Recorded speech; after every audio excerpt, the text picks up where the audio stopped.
Hey, welcome back on Good Morning Artesia, and we want to delve a little bit into wildlife and COVID and some other issues that are going on out there. Joseph Rivera joins us. Good morning, Joseph. Good morning, Gene. Good morning. Hey, glad you could be with us today. Tell us a little bit about what you do. What is your job out here in New Mexico right now? Well, right now I'm from Artesia, but I work in Ruidoso, and so it's kind of been a little bit of a commute time here lately to and from Artesia to Ruidoso, about 5-6 days a week. So oh my goodness! Quite busy. Yeah, well, I bet you get to see a lot of wildlife and a lot of all kinds of crazy things on the road. I bet. Yeah.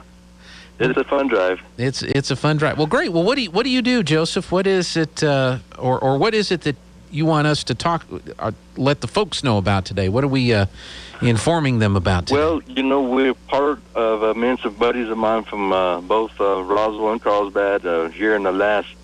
Well, everyone out west of Artesia has noticed that the mule deer population has just plummeted here in the last 10 years, especially in the last 3 years. We've just noticed, a dramatic drop with the mule deer population in 2018 in a total hunt season, including scouting trips and, the muzzleload, the rifle hunts and bow hunts and everything. We saw 18 deer, and then the year after that we saw one more deer. We saw 19 deer, and so here lately we been going up into the mountains and try to get some feedback, as to what the locals are saying, and we thought the problem just existed on public land, but we were shocked to find out from some of the more exclusive ranches or unaccessible ranches through private land that the problem existed on private land, and so it's been quite a shock to us to get that. And of course, we saw an article on Yahoo where the Midwest and far Northeast states have been conducting surveys with their whitetail, and we're shocked to find out, what deer they did tested positive for COVID-19, and that number reached 80% of the deer they tested. And right now we're just kind of here in the last handful of days. It's kind of been a little bit of a rush to reach back out to all the folks we've been visiting with. More or less, the main goal right now is just to make folks aware of these findings from back east, because evidently this has been going on, reporting for since August, and I had no idea, and so it's been kind of tough. So the mule deer population has been declining for quite a while now, apparently. How much of it do you think is the result of hunting, if anything? And what does Game and Fish say about these declining numbers? Well, we've been working with Game and Fish. I've been in direct contact with Mexico Game and Fish Department head wildlife biologist for mule deer. He, it's been a little frustrating dealing with that agency. It's at first, 2 or 3 years ago, it was downplayed, about the population. There are several factors that are involved in this. Of course, drought, apex predations, with the lions and the coyotes. It's just a combination of things. There's no real one answer that's going to stand out. A big contributing factor that is happening to that is the elk population has just exploded from, there's a boundary line from May Hill going straight south to the bottom of Dina Hill, up the hill to Weed into Pinon. That east side of that, all the way over there to the highway leaving Peñasco going to Pinon, there is an abundance of elk out there now in them high open mountains. And so it's no one thing, that's causing a problem with the mule deer. It's puzzling everybody, because even on some of those private land ranches that have no public access to them, there still should be a healthy population of deer in them open mountains, but they're just not seeing them. Everyone's confused and puzzled. Everyone has their ideas as to what it is, but it's unknown right now. It really is. I have no answers for Eugene or the city of Artesia. I know those folks that live up there on the hillside are just as confused and frustrated by this, and then having to deal with herds of elk running off cattle, getting ranchers, feed that they leave for them, tearing their fence, cows running off, some of them don't know where those cows are at, so it's been an ordeal for all of us to have to try to get our grips on, waiting for what everybody's waiting on in Unit 34 and on the rim on Unit 30 is Game and Fish is fixing to do their yearly survey of the mule deer population count, and we've made it clear to New Mexico Game and Fish that we want to know that very date. We want to be out there on the scene. We want to see that flight pattern that they're using. We want an accurate data count on the mule deer population. Mm-hmm. And so that's what we're waiting on. So what type of techniques do they generally, Game and Fish generally use? Do they use aircraft? Do they use drones? What form of... I'm guessing a drone, yeah. I would prefer a drone, to tell you the truth, Gene, because a helicopter, they lease a helicopter for what we understand from Stuart Liley and Oren. Well, he's got a different last name, folks. He's got like 2 or 3 V's in his last name. I hope I'm saying it right, Duvier, VA or something like that. But normally what they've done is they've gotten a helicopter and just gone out there and made a pass and do what they've done. And so I'm more interested. I don't know how they're going to determine an accurate deer count, up in the high country out towards Cloudcroft and Tiburon, but we're very interested in being on the ground, being on the scene, being on top of the mountain, watch their flight pattern, from basically the Runyon Trout Farm clear all the way over there to the Pinon store, back towards the highway, between Pinon and Penasco. And so that's of course, Unit 34 does jump north of the highway, but we definitely want them to do about as detailed of an accurate to get a mule deer count, because the problem exists even on private land, and so we got to try to figure out what that problem is. But my main deal is break up Unit 34 east and west, get some more elk hunters on the east side in that affected area. It's not the main answer to the problem or the solution, but that's mainly mule deer country, and it's just inundated with herds and herds and herds of elk. And so the elk push out the mule deer. Is that what happens out there in nature? Yeah. Okay.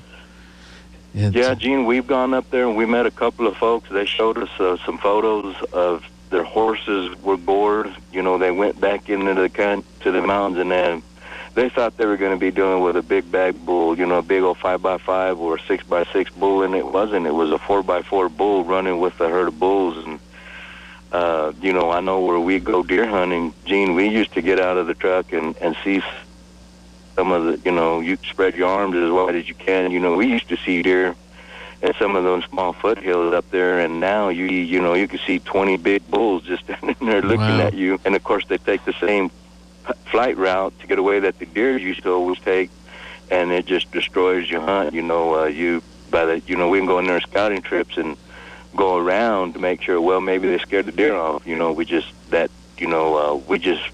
When you only see 18 deer in the entire hunting season, that's a problem. That is a problem. Now, you'd mentioned earlier COVID, and it's interesting you said that. I had talked to Dr. Young last week, and I asked him if we've seen COVID in pets, and he said, well, there's a possibility that the pets will have the antibodies, but as far as having COVID is concerned, he didn't see that was crossing, over into the pets. Now, when you say COVID, are the mule deer being tested or the elk being tested to see if they have the antibodies, or what is the connection there that you're aware of? Well, I did visit with Oren, the pet for Game and Fish, and that answer I was told was no.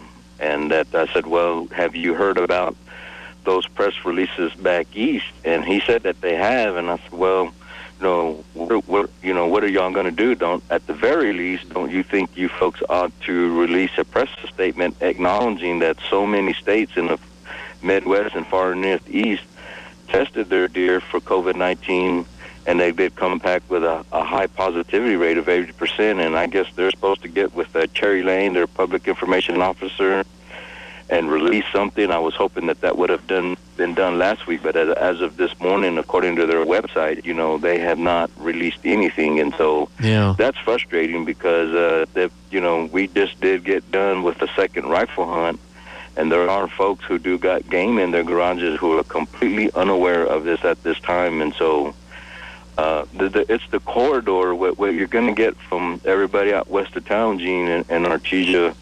It's that corridor that starts right there with a little cowboy school in Peñasco.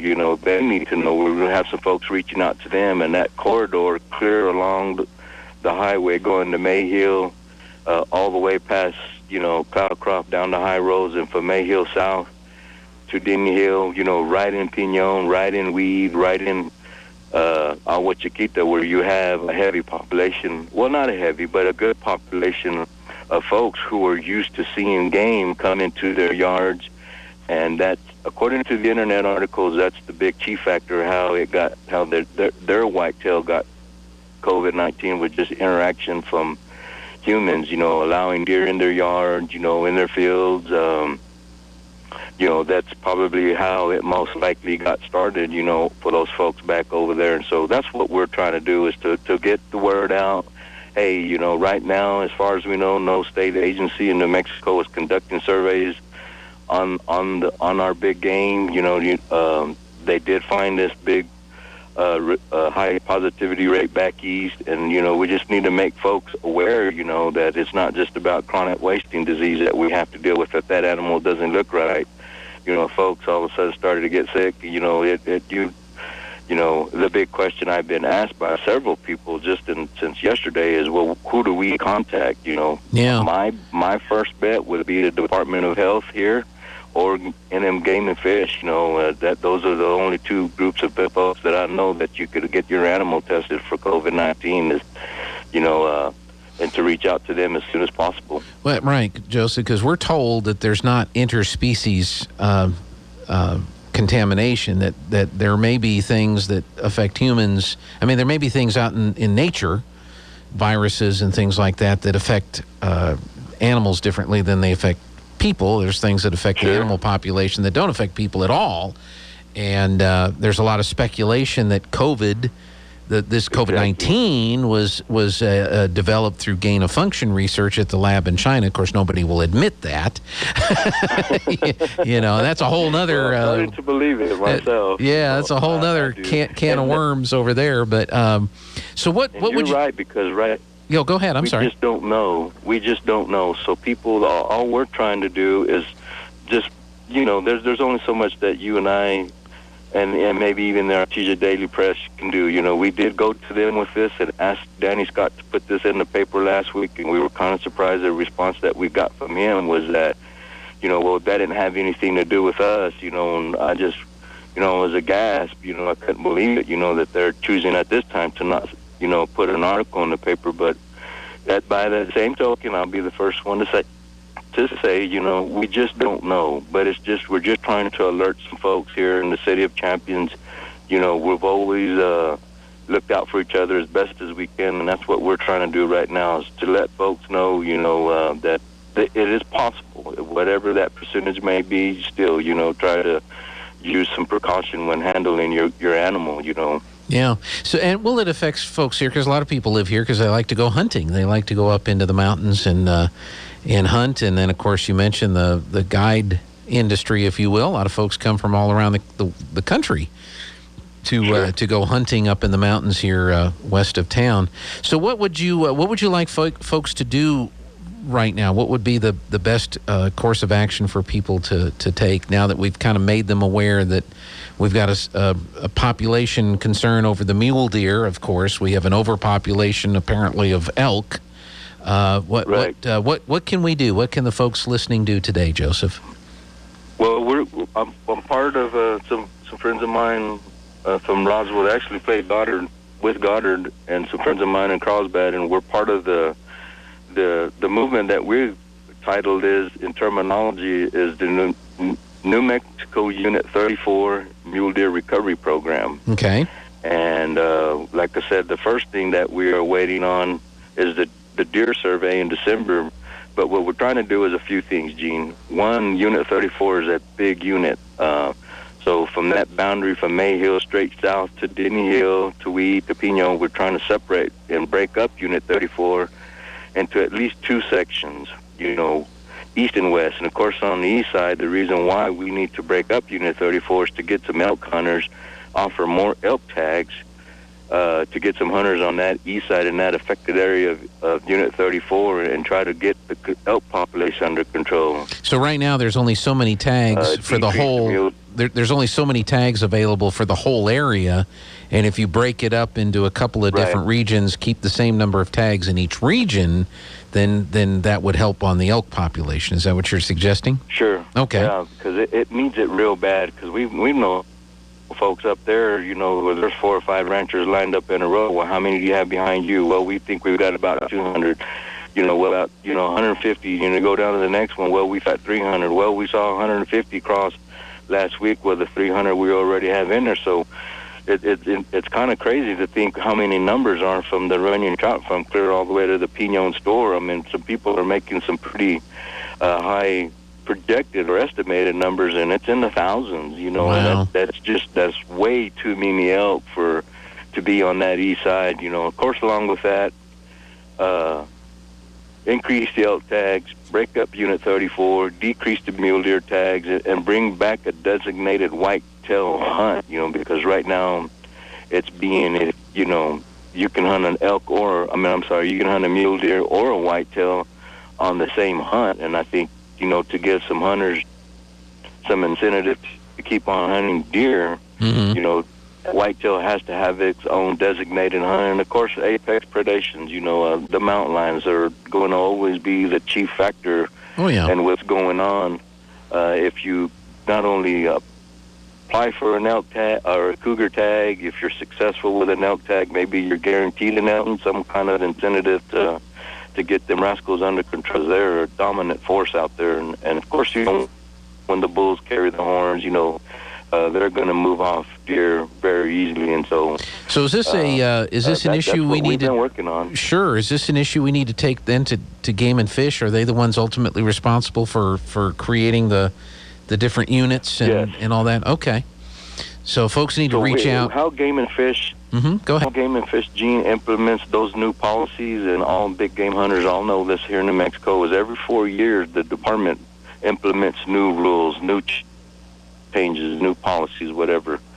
Well, right now, the main problem with that, Gene, is that we're already on the 3rd year, 4th year, and so we only have to about, at the latest March, to compile a proposal to go to Game and Fish, and that goes to the Game and Fish Commission, and then from there they make the recommendations to the Game and Fish Department head. And so I've been working on this. We have been in communication with folks up there on the hillside. Everyone has been aware, just mainly it's been communication with them up there, and not so much artisans.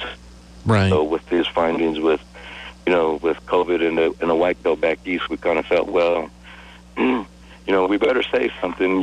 Yeah. Well, great. Well, if folks if they're not quite sure who to reach out, can they reach out to you and see if they can help with either the Unit 34 or whatever? By email. Okay. The email, it's an empty one, but Google will allow 30 characters, but it's pretty simple. It's NM for New Mexico. Is that the letter for or the word for? The letter for. The letter NM. for. Okay. Yeah. NM, Mule Deer Recovery, and then we abbreviated program, PROG at gmail.com, all one word. NM Unit 34, Mule Deer Recovery, PROG at gmail.com. A little long, but pretty simple. Okay, so it's NM. And it's grown because now they're thinking, the RIM and Unit 30, so we thought about changing it to the Guadalajara Mountain Mule Deer Recovery Program. Folks out in Old Outdoors, Texas, have noticed the mule deer has plummeted, so it may even change to Southeast New Mexico Mule Deer Recovery Program, because we just keep getting more feedback. We keep getting sought out, where people were telling us, the deer have just disappeared all around here altogether, and so it's become a problem. So it's NM 34 Mule Deer Recovery Program, the word program? No, Gene, it would be NM Uh-huh. Unit 34, Okay. Mule Deer, Recruiting, and then PRO, abbreviated for program, at gmail.com, all one word. PGM, did you say?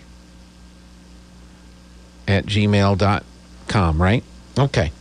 We'll make sure and verify that we have that email. That way, if anybody calls, we'll be happy to pass that along. But Sure, yeah. It sounds like it would be helpful if people just got together and helped compile the information so that our Game and Fish Board can make the best possible decision, especially with this Absolutely. review coming up next spring.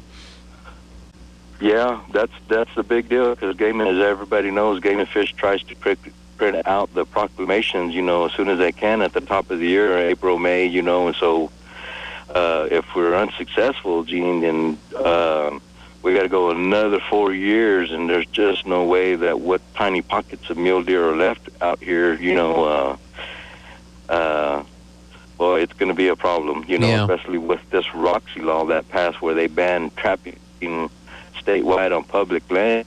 Mm-hmm. And, you're talking about a coyote explosion, and it's like, oh, my goodness, now the deer are just, if it isn't good people who are standing up for them, not worried about,